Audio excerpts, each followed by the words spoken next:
Well, as we continue to go through November, there are going to be plenty of state championships all across the state and plenty of recruiting happening off the field as well. Welcome on into the Rock and Refuel Recruiting Roundup. I'm Jordan Hammond. I'm bringing in my good friend Jason Jewell. And Jason, a lot of offers coming here from the Memphis Tigers. Mike Norvell and his staff, Kenny Dillingham, throwing out the offers throughout the state to 3 Saguaro Sabercats and 2 guys over at Liberty.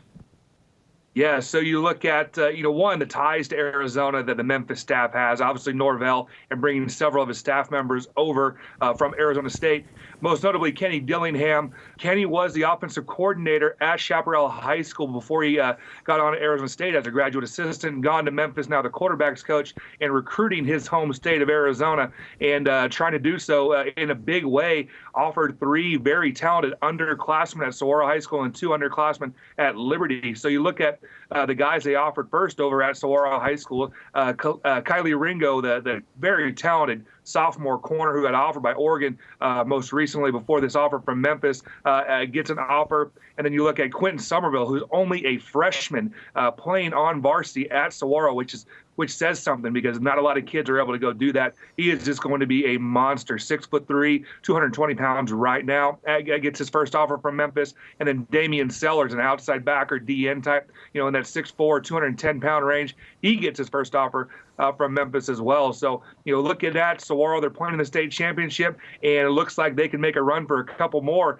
with all these young kids on the up and coming. And Memphis wasn't done with just Saguaro. Also, a couple of big playmakers on that Liberty defense pickup offers in Ryan Puskis and Braxton Croteau. Yeah, I actually talked to Liberty head coach Mark Smith a couple of weeks ago, one of their practices. I told him, I said, you might be the most popular guy in the state of Arizona next year with Puskis and Croteau coming back. You look at Puskis, he's been a varsity player since his freshman year over at Liberty and an all-conference player since his freshman year as well. He's played safety, but I think he grows into a linebacker type, and he's heating up. Most recently got an offer from Cal, adds this offer from Memphis, and Utah State comes in and offers him on the same day. And then Croteau gets his first 2 offers, comes from Memphis and from Utah State as well. He's a guy that's 6'5" and 230 pounds and a fantastic football player. I think he fits in as a 3 technique or a 3-4 defensive end at the next level. He is going to be heavily recruited. Utah State's been a few years since they've come in here and got some guys, but several of the staff members on the Liberty staff played at Utah State. Roger Coleman, their defensive backs coach, and Travis Seafelt, their defensive line coach, played at Utah State just a couple years ago. So I'm sure their ties to the Aggies were a big, strong presence in why, a big force in why Utah State offered these 2. Over the next 2 weeks, 5 of the 6 divisions will hold their state championships. And we wanted to go through a couple of teams in terms of the top uncommitted players on each team. We're going to start with 6A. I know you really like Drake Anderson, the running back over at Chandler, as well as Perry quarterback Brock Purdy. Yeah, I mean, these 2 facing off, it's just going to be an offensive showcase in that 6A state championship game. Anderson's a guy, he's probably the breakout performer of the entire year in the state of Arizona. Rushed for 200 yards multiple times throughout the season. Did so against Perry in their first meeting. New Mexico State and Nevada have offered him, talking to Coach Aguano. Several other schools are very close. And then you look at the other side, the other team, you look at Perry High School, Brock Purdy, one of the best quarterbacks over the last 2 years in the entire state. Most of the Big Sky has come in and offered. I know he's waiting for that Power 5 offer to come in, but New Mexico State's offered as well. A fantastic quarterback, guy that's not committed, hasn't set up any visits yet either. Jake Smith of Notre Dame Prep is on the Rock and Refuel Recruiting Roundup. So often he might as well be a co-host of ours, but he is a guy that has drawn a lot of interest from plenty of programs throughout the state, and he's just a 2019 product as well.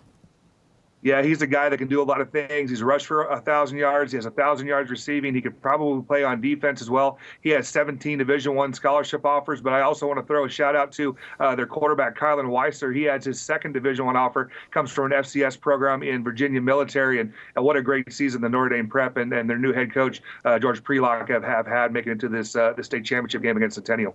Really good game in 4A that's going to go down. Saguaro against Sal Point Catholic. 2 really good playmakers in the backfield on both sides, Josiah Bradley and Bijan Robinson.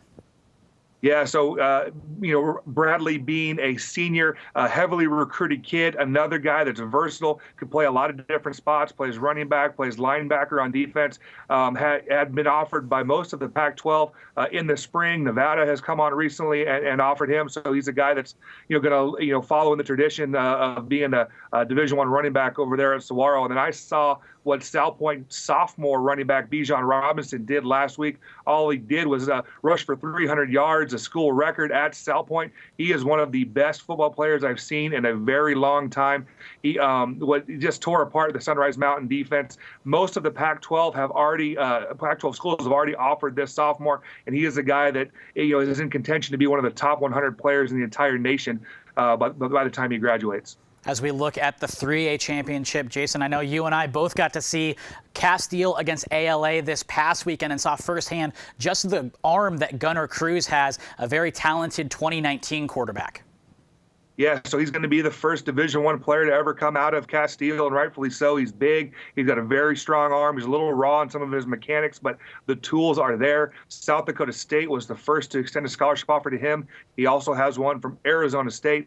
Will not be his only two offers. Like I said, the tools are there, and just needs a little bit of polish up on some of his mechanics. But he's a guy that has, a Power 5 body and Power 5 tools. So look to him to be one of the top recruited players in next year's class as Castile moves up out of 3A into 5A. A lot of really good talent in every single state championship over the next couple of weeks. Keep it right here on the Rock and Refuel Recruiting Roundup to keep track of all of those players here on Sports 360 AZ.